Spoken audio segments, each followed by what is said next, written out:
இங்க ரவியுமே ரோகிணியை அம்மா நடத்துறத பார்த்து ரொம்பவே பிடிக்காம இந்த பக்கம் ரொம்பவே டென்ஷன் ஆகுறாரு. அதனால விஜயாவை பார்த்து என்னம்மா பண்ணிக்கிட்டு இருக்க, இந்த மாதிரி வந்து தப்பு பண்ணது 2 பேரும் தான், நீ எதா இருந்தாலும் முதல்ல மனோஜை சேர்த்துட்டு எதுக்காக ரோகிணி இந்த மாதிரி போட்டு கஷ்டப்படுத்திட்டு இருக்க அப்படின்னு சொல்றாங்க. ஆனா இது கேட்ட விஜயாவுமே இங்க பாரு, எனக்கு யாரும் அறிவுரை சொல்ல தேவையில்ல, எனக்கு என்ன பண்ணணும்னு எனக்கு தெரியும், நீங்க என்ன சொல்றது அப்படின்னு சொல்லிட்டு அவங்களுமே எல்லார்கிட்டையும் கோவப்படுறாங்க. உடனே இந்த பக்கம் ரவியுமே ரொம்ப டென்ஷன் ஆயிட்டு அங்க இருந்து எஞ்சிடுறாரு. இன்னொரு பக்கம் அதை பார்த்துட்டு இருக்க முத்துவுமே இந்த பக்கம் ரவியை கொஞ்சம் சமாதானப்படுத்தணும் அப்படிங்கிறதுக்காக ரவியை டைரக்டா அங்க ஹோட்டலுக்கு போய் தனியா மீட் பண்றாரு. மீட் பண்ணது மட்டும் இல்லாம இங்க பாரு ரவி, நீ சும்மா சும்மா டென்ஷன் ஆயிட்டு இருக்காத, அம்மா இங்க பண்றதுக்கு ஏதோ ஒரு காரணம் இருக்கு, அம்மாவை எந்த விதத்திலையும் குறை சொல்ல முடியாது அப்படின்னு சொல்றாங்க. ஆனா இதை கேட்டுட்டு இருக்க ரவிக்குமே இதை ஏத்துக்க முடியல. என்ன முத்து பேசிக்கிட்டு இருக்க, இந்த மாதிரி நம்ம அண்ணி நம்ம முன்னாடி கஷ்டப்பட்டு இருக்காங்க, இந்த விஷயத்தை நம்ம விட்டுக்கிட்டே இருக்கணுமா, அவங்க என்ன தப்பு பண்ணிட்டாங்க, இந்த மாதிரி வந்து மனோஜுக்கு பிசினஸ் வச்சு கொடுக்க நம்மளோட பணத்தை எடுத்து வச்சு கொடுத்துட்டாங்க, இது அவ்வளவு பெரிய குத்தமா, இது எதுக்காக இது பண்ணிட்டு இருக்காங்க, ஏன் இதை விட பெரிய குத்தமா அவங்க பண்ணிட்டாங்க அப்படின்னு சொல்லி கேட்கறாங்க. உடனே இந்த பக்கம் முத்துவுமே இங்க பாரு ரவி, உனக்கு ரோகிணியை பத்தி முழுசா தெரியாது, நீ ரோகிணியை பத்தி தெரிஞ்சுக்காம இப்படி பேசாத, இதை விட முக்கியமான விஷயம், அம்மா ஏன் ரோகிணி மேல இவ்வளவு கோவப்படுறாங்க அப்படின்னா இங்க ரோகிணி வந்து அம்மாவோட நம்பிக்கையை உடைச்சிட்டாங்க. சொல்லப்போனா அவங்க ஒரு பணக்கார வீட்டு பொண்ணா இருந்து இந்த மாதிரி அவங்க வீட்டுல இருந்து பணத்தை வாங்கி மனோஜுக்கு பிசினஸ் வச்சு கொடுத்துருக்காங்க அப்படின்னு சொல்லி ஊர் ஃபுல்லா சொல்லிட்டாங்க. சொல்லப்போனா இப்ப அவங்களோட சொன்ன அந்த நம்பிக்கையும் பேச்சும் எல்லாமே பொய்யானதுக்கு அப்புறம் அவங்களால அந்த விஷயத்தை ஏத்துக்க முடியல, அதனாலதான் ரோகிணியை போட்டு கொடுமைப்படுத்துறாங்க அப்படின்னு சொல்றாங்க. அதே நேரத்துல ரவியுமே அதெல்லாம் ஓகே தான்டா, சரி அவங்க தெரியாம பண்ணிட்டாங்கன்னா இருக்கட்டுமே, ஏன் இப்படி கொடுமைப்படுத்தணும், ஏன் வேற ஏதாவது தப்பா பண்ணிட்டாங்க அப்படின்னு சொல்லி கேட்கறாங்க. உடனே இதை கேட்ட உடனே இங்க முத்துவுமே வாய் இருக்க முடியாம, டே ரவி, உனக்கு ரோகிணி பத்தி உண்மையுமே தெரியாதுடா, அவ சாதாரண ஆள் கிடையாது, அவ சாதாரணமா வந்து சிட்டி கிட்ட எல்லாம் போய் கடன் வாங்கிட்டு இருக்கா அப்படின்னு சொல்றாங்க. சிட்டியா, சிட்டினா அதை உங்ககிட்ட கூட ஏதோ பிரச்சனை பண்ணான்னு சொன்னீங்க, ஒரு டைம் கூட உன்னோட வீடியோ எல்லாம் லீக் பண்ணி ப்ராப்ளம் ஆச்சு, அந்த சிட்டி தானே, ஆமாண்டா அவனே தான், அவங்க கிட்ட எல்லாம் போய் கடன் வாங்கிட்டு இருக்கா அப்படின்னு சொல்றாங்க. உடனே இது கேட்டவனுங்க ரவிக்கு ஒண்ணுமே புரியல. டே, சிட்டி கிட்ட போய் கடன் வாங்கினது ரோகிணி உனக்கு எப்படா தெரியும் அப்படின்னு சொல்லி கேட்கிறப்போ, டே சத்யா ஆல்ரெடி சிட்டி கிட்ட தாண்டா அக்கௌண்ட்ஸ் பார்த்துட்டு இருந்தான், அவன் கொஞ்ச நாளைக்கு முன்னாடி அங்கதான் வேலை பார்த்தான், அப்பவே வந்து ரோகிணியை பத்தி தெரிஞ்சிருக்கு, பட் எனக்கும் ரோகிணிக்கு ஆகாததுனால அவன் என்கிட்ட அந்த விஷயத்தை பத்தி சொல்லாம இருந்துட்டான், இப்பதான் அந்த ரோகிணியை பத்தி எல்லா விஷயத்தையும் மீனா கிட்ட சொல்லியிருக்கான், அப்புறம் தான் மீனா மூலமா எனக்கு தெரிய வந்துச்சு அப்படின்னு சொல்றாங்க. உடனே இதை கேட்டவனே இன்னொரு பக்கம் ரவியுமே, டே எல்லா விஷயத்தையும் நம்ம தப்பா நினைக்க முடியாதா, இந்த மாதிரி மனோஜுக்காக ஏதோ பிசினஸ்க்கு தேவைப்பட்டிருக்கும், அதுக்காக கூட போய் வாங்கிருக்கலாம், 2 பேர் போய் வாங்கிருப்பாங்க அப்படின்னு சொல்றாங்க. ஆனா இதை கேட்ட முத்துவுமே, டே 2 பேர்லாம் போய் வாங்கவே இல்லை, அவங்க மட்டும்தான் தனியா போய் வாங்கியிருக்காங்க, ஆனா எதுக்கு வாங்கியிருக்காங்க எவ்வளவு வாங்கியிருக்காங்கன்னு தெரியல, ஆனா லட்சக்கணக்கில் வாங்கியிருக்காங்க அப்படின்றது மட்டும் தெரியும் அப்படின்னு சொல்றாங்க. இதை கேட்டோன்னு மறுபடியும் ரவி இங்க ரோகிணி மேல இருக்க நம்பிக்கையில, டே அவங்க பார்லர் வச்சிருக்காங்க, சரி ஏதோ தேவைப்பட்டிருக்கும், எக்யூப்மெண்ட் போடுறதுக்கு ஏதோ பொருள் எடுக்கிறதுக்கு தேவைப்பட்டிருக்கும், வாங்கியிருப்பாங்க கொடுத்துருப்பாங்க, அதெல்லாம் நமக்கு எதுக்கு அப்படின்னு சொல்றாங்க. உடனே இதை கேட்ட முத்துவுமே, டே உனக்கு இன்னொரு உண்மை தெரியாது இல்ல, சரி இந்த உண்மையை சொல்றேன், தயவு செஞ்சு யார்ட்டையும் சொல்லிடாத, ரோகிணியோட பியூட்டி பார்லர் இப்ப அவங்களதே கிடையாது, அந்த பியூட்டி பார்லரை வித்துட்டாங்க தெரியுமா உனக்கு அப்படின்னு சொல்றாங்க. இது கேட்டவனா ரவி பயங்கரமா ஷாக் ஆயிட்டு, என்னடா முத்து சொல்ற, உண்மையிலுமே வா, ரோகிணியோட பியூட்டி பார்லர் வித்துட்டாங்களா, ஏண்டா அம்மா பேர்ல இருந்துச்சு, ஏதோ இப்ப பேர்லாம் மாத்தினாங்க, ஏதோ வாஸ்துப்படி மாத்தணும், அப்பதான் பேர் நல்லா இருக்கும் அப்படின்னு சொல்லி மாத்தினாங்க, இப்ப என்னடா புதுசா ஏதோ கதை கட்டுற அப்படின்னு சொல்லி கேட்கிறப்போ, டேய் நான் கதை கட்டலடா, அந்த ரோகிணி தான் கதை கட்டிட்டு இருக்காங்க, சொல்ல போனா பார்லர் மேடம் பக்காவான வந்து பிளான் பண்ணி இந்த மாதிரி அந்த பார்லரை வித்துட்டாங்க, வித்தது மட்டும் இல்லாம அதே பார்லர்ல வேலைக்கும் சேர்ந்தாச்சு, இந்த மாதிரி எந்த விதமான சந்தேகம் வராம அவங்க அந்த பார்லரே வேலை செஞ்சுக்கிட்டு அது அவங்களோட பார்லர்னு சொல்லி போய் சொல்லிக்கிட்டு இருக்காங்க, அது வாய்ப்பே கிடையாது, அந்த பார்லர்ல வித்த விஷயம் எனக்கும் அப்பாவுக்கு தெளிவாவே தெரியும் அப்படின்னு சொல்றாங்க.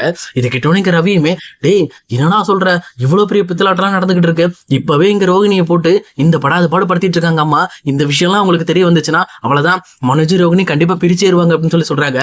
அதே நேரம் இதை கேட்டுட்டு இருக்க முத்துவுமே, டே ரோகிணி உண்மையிலுமே வந்து நிறைய விஷயங்களை ஏமாத்துறாங்கடா, அது மட்டும் இல்லாம அவங்க ஏதோ முக்கியமான ஒரு பெரிய விஷயத்த மறைச்சிக்கிட்டு இருக்காங்க, ஆனா அது என்ன விஷயம் தான் எனக்கு தெரியல, இன்னொன்னு அவங்க பணக்காரங்களா கூட இல்லாம இருக்கலாம், வாய்ப்பு இருக்கு அப்படின்னு சொல்றாங்க.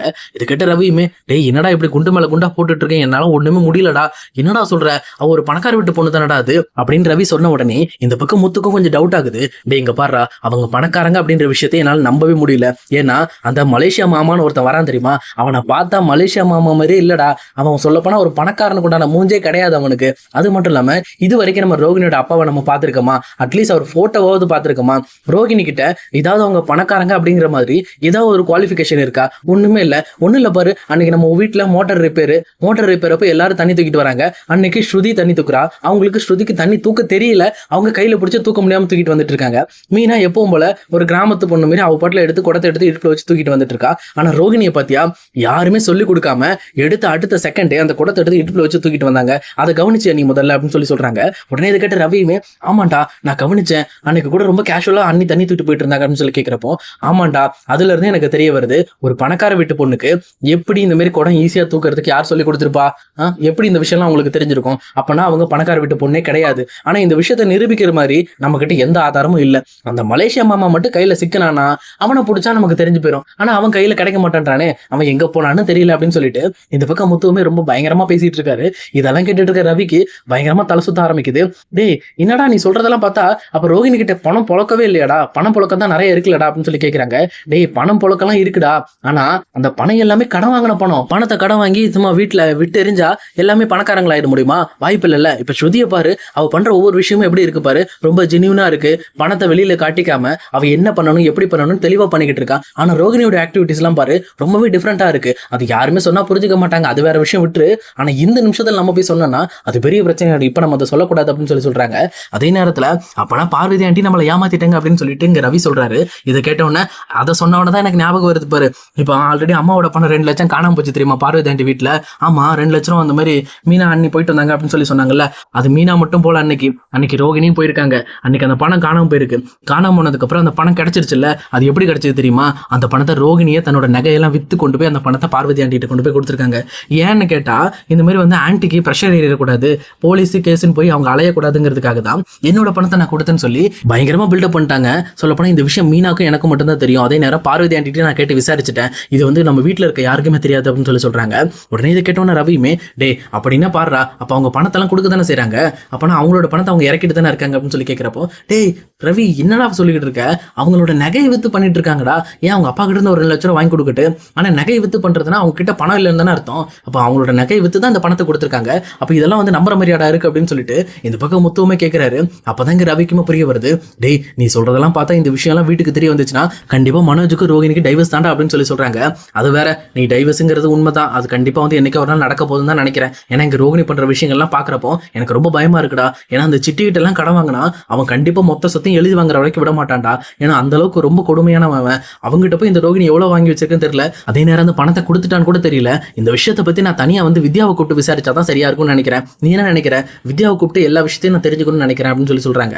இது கேட்டு ரவியுமே, நீ கண்டிப்பா நீ சொல்றது கரெக்ட் தான், நீ முதல்ல வித்யாவை கூப்பிட்டு பேச போகும்போது என்னையும் கூப்பிட்டு நானும் வரேன், நம்ம 2 பேரும் இந்த விஷயத்துல என்ன உண்மை இருக்கு அப்படின்னு கண்டுபிடிப்போம், அதுக்கப்புறம் பொறுமையா நம்ம இந்த விஷயத்தை வெளியில கொண்டு வருவோம். ஆனா இப்ப நம்ம வெளியில கொண்டு வந்தா நம்ம வீட்டுல இருக்கவங்களுக்கு பெரிய பிரச்சனை ஆயிடும். சொல்லப்போனா அப்பா வேற நிறைய மெடிசன் எடுத்துட்டு இருக்காரு, இந்த நிமிஷத்துல அவருக்கு நிறைய அதிர்ச்சி கொடுக்குற மாதிரி நம்ம எந்த ஒரு விஷயத்த சொல்ல வேண்டாம், நம்ம காமா ஹேண்டில் பண்ணுவோம்னு சொல்லி இங்க ரவியும் முத்தும் சேர்ந்து ஒரு டீமா இந்த பக்கம் ரோகிணி என்னென்ன பண்றாங்க அப்படின்ற விஷயத்த கண்டுபிடிக்கிறதுக்கு தயாராயிட்டு இருக்காங்க. ஆனா இது தெரியாத ரோகிணியுமே தன்னோட வீட்டுக்கு போயிட்டு தன் அம்மாவோட மடியில படுத்துக்கிட்டு, இதுக்கு மேல நான் என்ன பண்ண போறேன்னு தெரியலமா, நான் ரொம்பவே வந்து கவலைப்பட்டுட்டு இருக்கேன், இனிமேல் வந்து மனோஜ் என்ன சரியாவே பாத்துக்க மாட்டான்னு நினைக்கிறேன். ஏன்னா அவனோட பிஹேவியர் எல்லாமே அவங்க அம்மா என்ன சொல்றாங்களோ அதை மட்டும் தான் கேட்கறதுல இருக்கான், என்ன அவன் கண்டுக்கவே மாட்டேன்றான். அவங்க அம்மா சொன்ன ஒரு வார்த்தையை கூட மீறாம ஷோரூம்ல நைட்டு ஃபுல்லா தங்கிட்டான் அப்படின்னு சொல்லி இந்த பக்கம் அவங்களும் சொல்லி ரொம்பவே புலம்பிக்கிட்டு இருக்காங்க. அவங்க வாய் தவறி இந்த பக்கம் வெளியில வர வார்த்தை, எனக்கு என்னமோ என்னோட உண்மையை பத்தி தெரிஞ்சதுக்கு அப்புறம் கண்டிப்பா மனோஜ் என்னை விட்டு பிரிய போறான், அது மட்டும் இல்லாம நான் மறுபடியுமே கஷ்டப்பட போறேன்னு நினைக்கிறேமா அப்படின்னு சொல்லிட்டு இந்த பக்கம் ரோகிணி பயங்கரமா அழ ஆரம்பிக்கிறாங்க. சொல்லப்போனா இந்த பக்கம் ரோகிணி நினைக்கிற மாதிரியே இங்க எல்லாமே நடக்கிறதுக்கு வாய்ப்பு இருக்கு. பட் இருந்தாலும் இது எல்லாத்தையும் ஏத்துக்கிறதுக்கு உண்டான மனப்பக்குவமும் இந்த பக்கம் மனோஜுக்கு வந்துருச்சுன்னா அதுவுமே சாஃப்ட் ஆயிடும். பட் ஆனா மனோஜ் அப்படி ஒரு மனப்பக்குவம் இருக்கிற ஆளே கிடையாது. அதனால என்ன பண்ண போறாங்க அப்படிங்கிற விஷயத்த நம்ம இனி வேண போற எபிசோட்ல கண்டிப்பா பார்க்கலாம் guys. இந்த வீடியோ உங்களுக்கு பிடிச்சிருந்துச்சு அப்படின்னா மறக்காம லைக் பண்ணிடுங்க. இதே மாதிரி வீடியோஸ் வேணும் அப்படின்னா நம்ம சேனலை ஞாபகமா சப்ஸ்கிரைப் பண்ணி வச்சுக்கோங்க. ஓகே guys, இன்னொரு வேற லெவலான வீடியோல நம்ம மீட் பண்ணலாம்.